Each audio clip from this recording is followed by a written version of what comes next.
Today I will tell you how can you download VS Code in your Windows 11. So for downloading VS Code, you have to write here download VS Code and then go to first link and then click on this Windows 10 and 11. Now you have to scroll and you can see your downloading has been started and my internet is fast, so it is downloaded. You have to double click it for install. Just wait.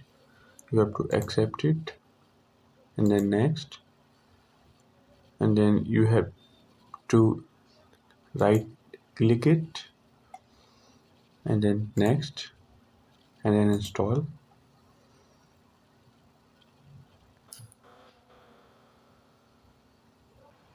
As you can see, installing has been completed.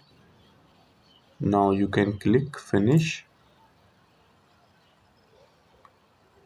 Now you can see it is launched successfully.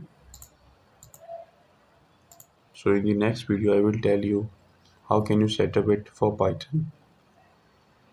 Thank you.